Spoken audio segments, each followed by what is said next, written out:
안녕하세요. 마스크 착용 정책에 대해서 한마디 하지 않을 수 없는데요. 캐나다의 경우는 마스크 착용에 대해서 이 닫힌 공간, 그러니까 식당이라든가 이렇게 좁은 공간에 닫힌 공간들은 현재 오픈되어 있지 않아요. 식당도 들어가지 않습니다. 사람들이. 그럼 테이크아웃 정도 하고 있어요. 그런데 이 버스라든가 이런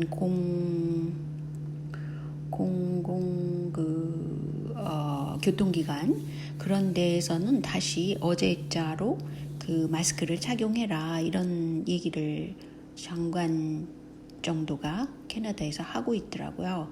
그러니까 세계 전체가 지금 다시 코로나가 재확산되고 있다. 이런 것을 막기 위한 어떤 정책들을 쓰고 있는 것이죠. 그렇지만 열린 공간, 그러니까 야외에 나간다든지 뭐 길을 걷는다든지 가령 예를 들어서 길을 걷는다 그랬을 때 앞 사람과의 그 거리를 한 2m 정도 두고 다녀요. 여기 캐나다는. 그렇지 않게 되면 닫힌 공간과 비슷하다고 생각을 사람들이 합니다. 그래서 앞 사람과의 거리를 좀 두면서 여유 공간이 있는 데선 마스크를 쓸 필요가 전혀 없는 것이죠.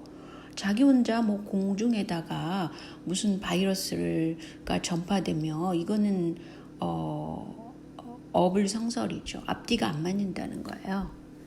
그런데 이 마스크 사용이 왜 문제가 되느냐? 이걸 반대하는 분들은 말이죠. 마스크를 사용함으로써 이게 저산소증이 된다는 거예요. 아무래도 그 호흡을 통해서 산소가 들어가야 되는데 그 산소의 양이 적어지죠. 그렇다면 몸이 산성으로 변하게 된답니다. 그래서 워버그라는 박사님께서는 이 암세포가 그 기승을 벌이는 것은 몸속에 산소가 부족하기 때문이다. 몸이 알칼리성일 때는 또는 몸에 산소가 많을 때는 암세포가 이렇게 기승을 벌이지 못한다. 이런 걸 발견을 해가지고 이분이 1931년 노벨상을 받았다고 합니다. 그러면 이 학설에 의해서 현재 마스크 사용을 생각해 본다면 마스크를 항상 끼고 다닌다 이런 사람들 있죠. 그러면 저산소증이 몸에 생길 확률이 굉장히 높다는 것이죠.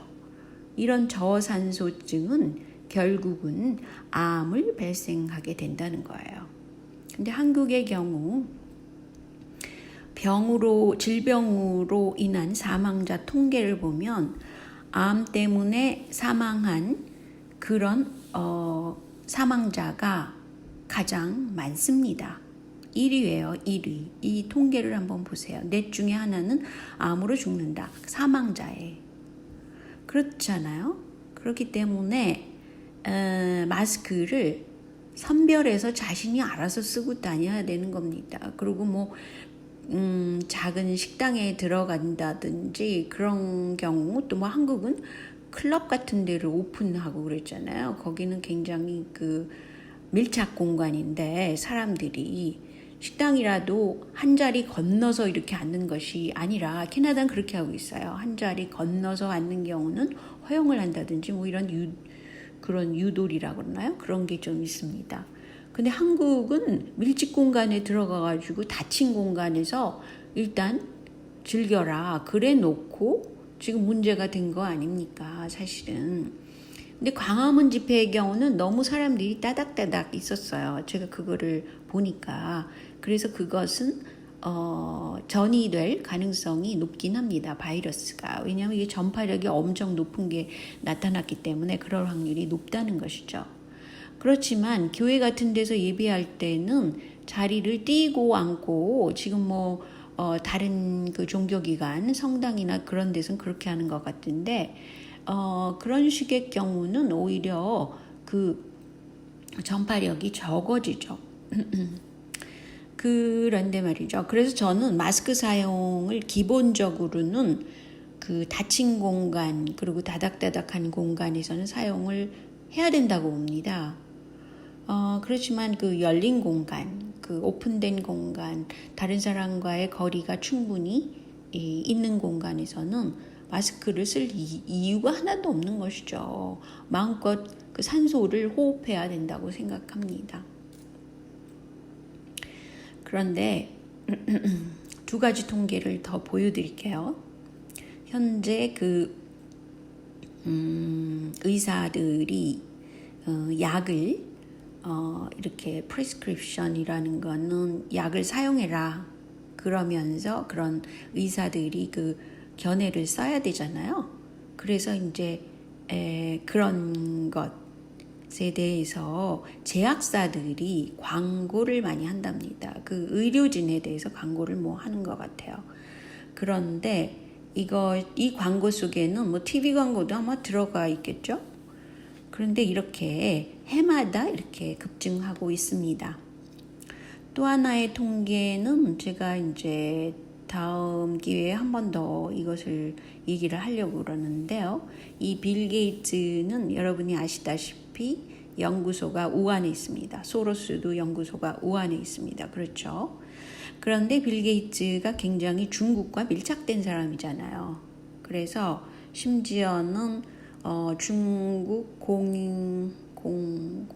그러니까 정부에서 지원하는 돈으로 운영되는 CGTN이라는 TV 방송을 전 세계적으로 지금 공출하고 있습니다. 거기서는 물론 이 좋은 점만, 중국의 좋은 점만 많이 보이는 면이 굉장히 강하죠. 그렇지만 전 세계에서 일어나는 뉴스를 전달한다는 점에서 노인 인구들이 TV를 보잖아요. 이 사람들이 많이 그거를 보고 있습니다.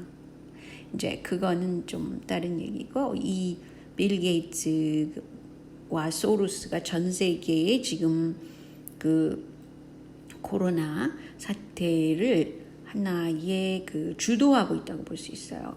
이 사람한테 들어가는 돈이 지금 재단으로 해가지고 만약에 부자인 경우는 이 사람한테 돈을 기부한다? 그럼 그 기부금은 모두 세금 계산에서 마이너스 되는 겁니다. 그래서 재단들이 뭐 이명박 때도 그런 문제가 있었잖아요. 재단들이 번성하게 되는 것은 그걸 통해서 그 돈을 기부를 하게 되면 자신이 그 세금 공제를 받아요. 어쨌든 간에 그런 구조를 갖고 있습니다. 자본주의 사회에서는.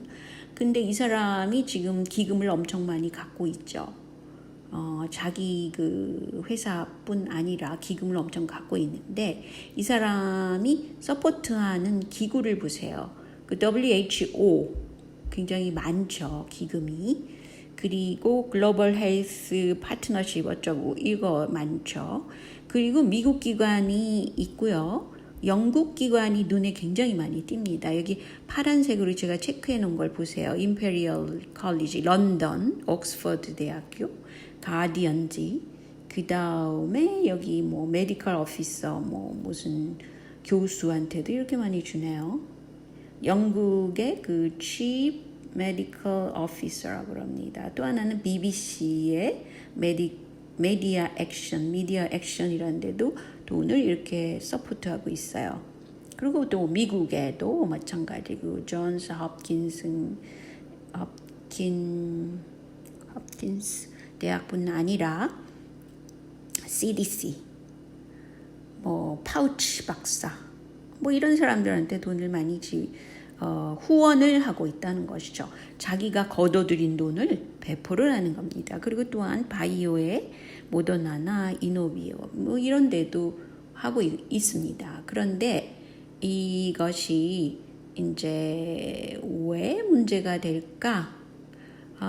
이 문제는 말이죠. 어떤 그 전 세계 매스컴에 배포하는 자료들을 이 구조에서 시작돼서 가령 뭐 중요한 발표를 할 때는 파우치 박사를 통한다든지 뭐 그 다음에 그 여기 그 미디어 BBC도 있죠, CDC도 있죠, 뭐 이런 식으로 서로 얽혀 있다는 거예요. WHO는 물론이고.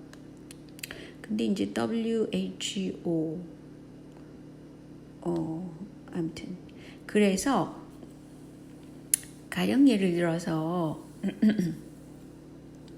런던에 그 임페리얼 컬리지가 있는데 거기에 그 교수가 퍼거스라는 사람이 있다고 그래요. 근데 이 사람이 뭘 발표를 하면 마치 그것이 통계학에서 가장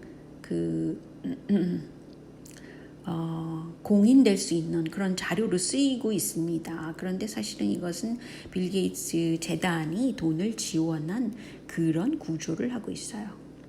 뭐 그거는 하나의 예고요.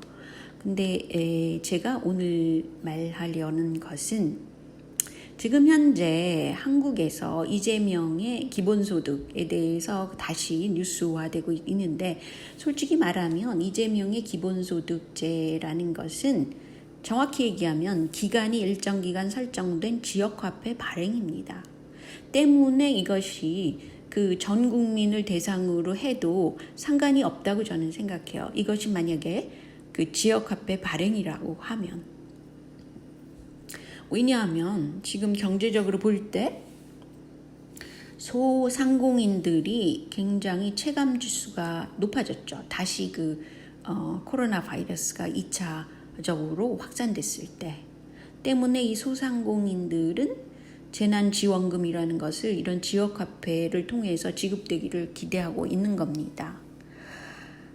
특히 추석이 10월 초잖아요. 때문에 9월 달에는 이게 사용되려면 빨리빨리 이것을 해결해가지고 빨리 나눠줘라 이런 쪽입니다.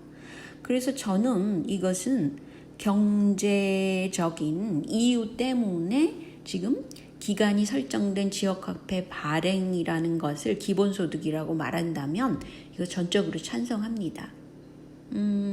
그렇지만 기본소득 자체에 대해서는 문제가 많아요.